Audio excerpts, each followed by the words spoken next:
সে বলে কি যে পুরুষরা যদি তোমরা দুই বউ রাখতে পারো একটা মেয়ে কেন পারবে না, এই হচ্ছে তার টেন্ডেন্সি। আল্লাহ মাফ করে। আমার হাজবেন্ড মেয়েদেরকে ধরে আর ছাড়ে এবং আমি তালাক চাইলেও তালাক দেয় না, মানে কি মোট কথা আমাকে জিম্মি করে রাখা। আমি তার লাইফে, আমার কাছে সে প্রথম আমার লাইফে, বাকি তার লাইফে আমি তৃতীয় বা চতুর্থ। এটা দেখে দেখে 9টা পর্যন্ত আমি কনফার্ম করতে পেরেছি যে এই 9টা একদম 100% শিওর, তদন্ত করলে পাবেন।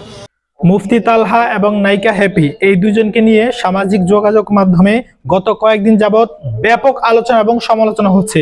আসলে মূলত দোষ কার?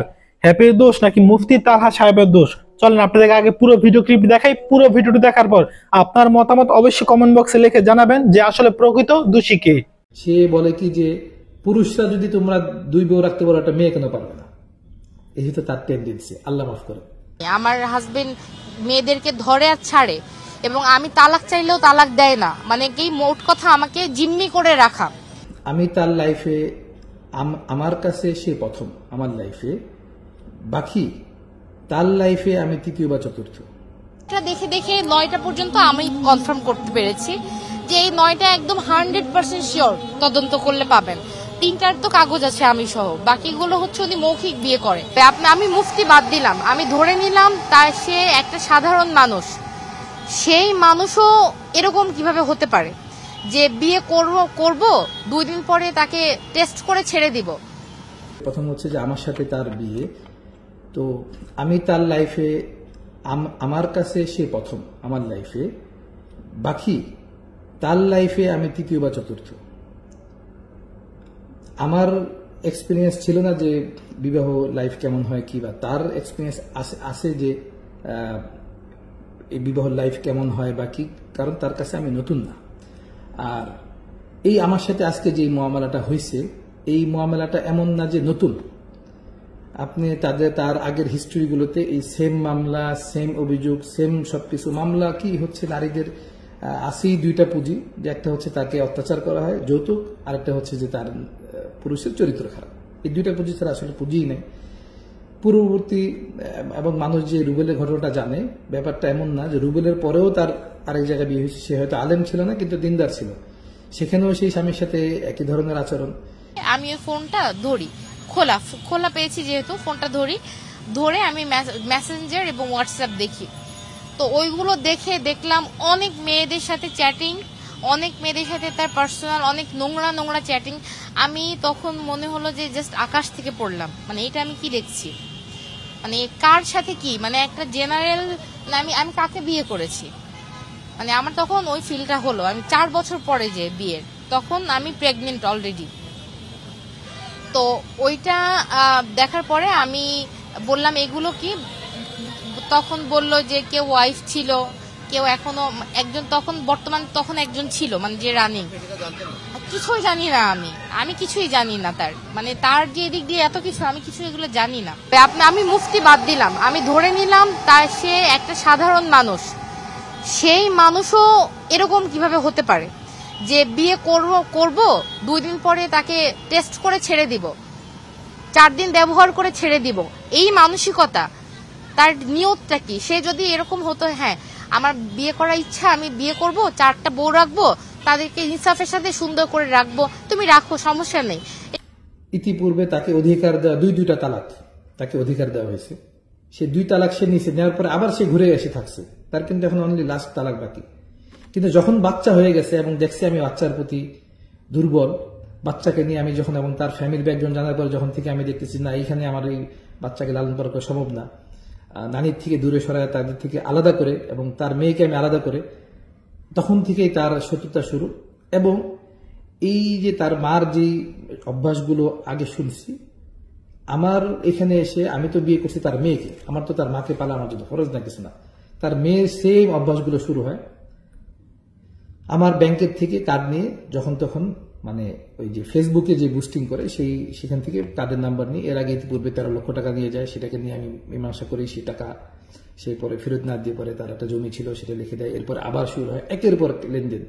যখন এগুলো শুরু করি তখন সে আমাকে এই বাচ্চাকে নিয়ে ব্ল্যাকমেল শুরু করে, যে আমি বাচ্চাকে, এই প্রায় বছর 1.5 আগে, যে আমি বাচ্চাকে নিয়ে টর্চার করি, মারামারি করি, এইভাবে সে একাধিকবার বাসায় পুলিশ আনে, একাধিকবার। যখন তখন ফোন দিলেই বাসায় পুলিশ চলে আসে, পুলিশ এসে দেখে যে ভাই ঘটনা তো উল্টা, চলে যায়। এরপরে তার শুরু হয় তার নারীবাদী যে আচরণগুলো, মানে বোরকা পড়ছে বাস এটাই, কিন্তু বোরকা পরা নারীবাদী। সে যখন আমি বলি যে তার আপনার আম্মা কিভাবে আমাকে এইভাবে লুকে আছে, আরেকটা স্বামী থাকা অবস্থায়, একসাথে 2 স্বামী, তার টেন্ডেন্সি সে ফেসবুকে লেখালেখি করে যে সে একাধিক বিবাহ আর কি কি বিবাহ সে লেখালেখি করে, প্রোগ্রাম করে। অথচ সে বলে কি যে পুরুষরা যদি তোমরা 2 বউ রাখতে পারো, একটা মেয়ে কেন পারবে না? এই হতো তার টেন্ডেন্সি। আল্লাহ মাফ করে, আল্লাহ মাফ করে। আমি তখন আশ্চর্য হয়ে যাই, ভাই তার মারকে নিয়ে প্রশ্ন করার কারণে তার এই টেন্ডেন্সি, এবং সে নিজেও সেই টেন্ডেন্সি ধারণ করে, আল্লাহ মাফ করুক।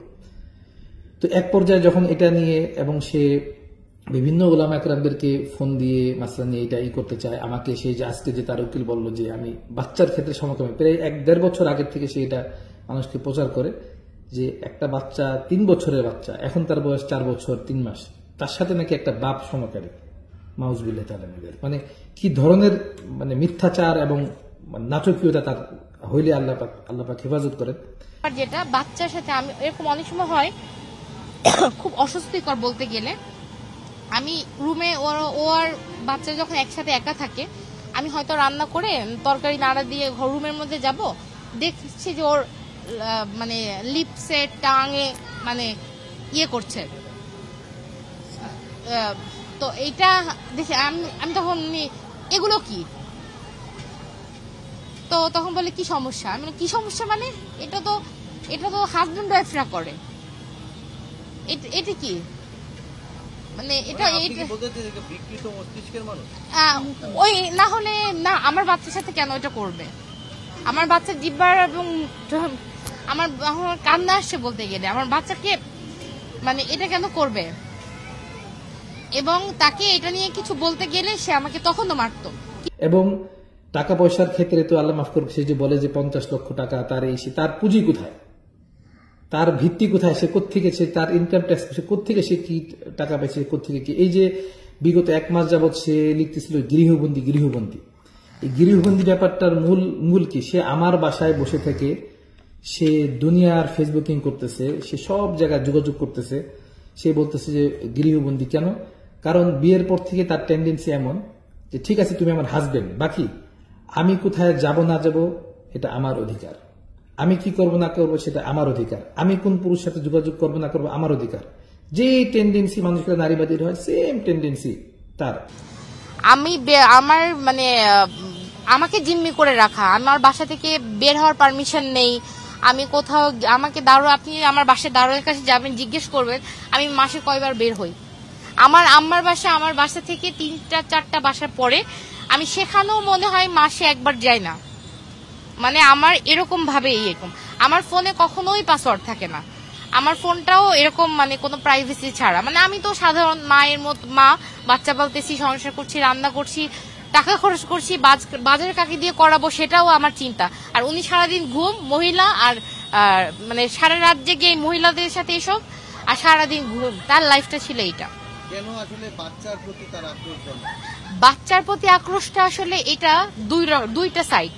এক হচ্ছে আমাকে যখন মারে, বাসার মধ্যে আমরা 3 জন মানুষ, সে, আমি আর বাচ্চা। তো আমাকে যখন মারতে আসে, বাচ্চাটা এখন তো বয়স 4 বছর, একটু তো বোঝে, ও কথা বলতে মাত্র শিখছে কথা বলা। তো ও হচ্ছে তখন আম্মুকে মারছে, আম্মু আমাকে ধরতে আসে যে আম্মু, বাবা আম্মুকে মেরো না, ডোন্ট ডু ইট, এরকম বলতে থাকে। তখন ওকে সর বলে ওকে কোথাও ধাক্কা দেয়, হয়তো কখনো খাটের কোনায় যে পড়ে এখানে থুতনাটি লেগে যায়, কখনো যে কপাল ফেটে যায়, কখনো মাথা ফেটে যায়। যারা পুরো ভিডিও ক্লিপটি দেখলেন, এই ভিডিও দেখার পর আপনার কি মতামত কমেন্ট বক্সে অবশ্যই কিন্তু লিখে জানাবেন। কমেন্ট না লিখে অবশ্যই আশা করি যাবেন না। এই যে দেখেন, এই 2 জন ব্যক্তি, একজন হ্যাপি নায়িকা, আগে নায়িকা অশ্লীলতা বা যেটাই হোক তিনি করতেন, তিনি তওবা করে এখন আল্লাহ রাস্তায় ফিরে এসেছেন, আলহামদুলিল্লাহ ভালো। কিন্তু তিনি বিয়ে করেছেন কাকে? একজন বড় মাপের একজন আলেম, মুফতি, তার মুফতি সাহেবকে বিবাহ করেছে। তো এই যে মুফতি সাহেবকে বিবাহ করার পরে মোটামুটি কয়েক বছরেই মোটামুটি তিনি সংসার করেছেন। এখন হ্যাপি মানে যিনি এই যে মানে আগে নায়িকা ছিলেন, তার অভিযোগ হচ্ছে তিনি প্রায় মানে তার একটা ফেসবুক আছে প্রায় 3 লক্ষের কাছাকাছি ফলোয়ার্স। তো সেটার মধ্যে প্রায় আসে, তিনি লাইভে আসেন, আসার পরে তিনি বিভিন্নভাবে তার যে স্বামী আছে তালহা সাহেব তার বিরুদ্ধে অভিযোগ করে যে তিনি নাকি তাকে মারধর করে, যৌতুকের টাকার জন্য তাকে হেনস্থা করে, চাপ সৃষ্টি করে, মারধর করে, এই বিভিন্ন কথা বলে। এখন আসলে বিষয়টা কতটুকু সত্য মিথ্যা আপনারা যদি এই বিষয়ে ভালো জানেন অবশ্যই কমেন্ট বক্সে লিখে জানাবেন। আর এদিকে তালহা সাহেব তিনি যেই অভিযোগগুলো দিচ্ছেন এগুলো কতটুকু সত্য, তিনি যেভাবে দিচ্ছেন সেটারও যাচাই বাছাই করা অবশ্যই আমি মনে করি প্রয়োজন। আপনাদের মতামত চাই, অবশ্যই আপনারা মতামত দিবেন। আশা করি মতামত না দিয়ে কোনো ব্যক্তি যাবেন না। আশা করি শুধু ভিডিও দেখা এই পর্যন্ত নয়, বরং প্রতিটা মানুষেরই দরকার এই যে একটা সামাজিক যোগাযোগ মাধ্যম হচ্ছে, এতে মূলত নাস্তিক যারা মোরতাদ তারা কিন্তু মানে বিশাল বড় একটা তাদের সামনে একটা মানে শক্তি কিন্তু পেশ হয়ে যাচ্ছে আর কি, ঠিক আছে, এটা শক্তি হয়ে যাচ্ছে। পরবর্তীতে দেখা যায় আমাদের হিজাব নিয়ে, বোরকা নিয়ে কথা বলবে, টুপিদারি নিয়ে, আলেমদেরকে নিয়ে বিভিন্নভাবে কটাক্ষ করে কথা বলতে তারা দ্বিধাবোধ করবে না, কারণ এই যে এগুলো প্রমাণ রাখতেছে। আর কিছু হলে এই যে হ্যাপি এবং এই তালহা সাহেব তারা এদিক থেকে সেদিক হতেই তারা কি করে সরাসরি লাইভে চলে আসে। এই লাইভে এসে বিভিন্ন ভাবে এর দোষ বলতেছে, এর দোষ বলতেছে, এতে কোনো ফায়দা হবে না, বরং সবার ক্ষতি হবে। দিন শেষে দেখা যায় হয়তো তোমাদের মিলনই হোক, আমি চাই তোমাদের মিলিত হয়ে যাক, মিলিত হলে তোমরা এগুলা কি করবে, মানুষ তো এগুলো সেভ করে রাখছে। তো এই জন্য সকলে সাবধান হয়ে যান। নিজেদের মধ্যে যদি গন্ডগোল হয় এগুলো নিজের মধ্যে মেটানোর চেষ্টা করেন। আর যদি না মনে করেন না মিলবে না, তাহলে এগুলো কোর্টের মাধ্যমে হোক, যেভাবে মাধ্যমে হোক, এগুলো ছাড়াছাড়ি তাড়াতাড়ি শেষ করেন। কিন্তু এগুলো সোশ্যাল মিডিয়ায় প্রকাশ করা কোনো বিষয় নয়। আল্লাহ হাফেজ।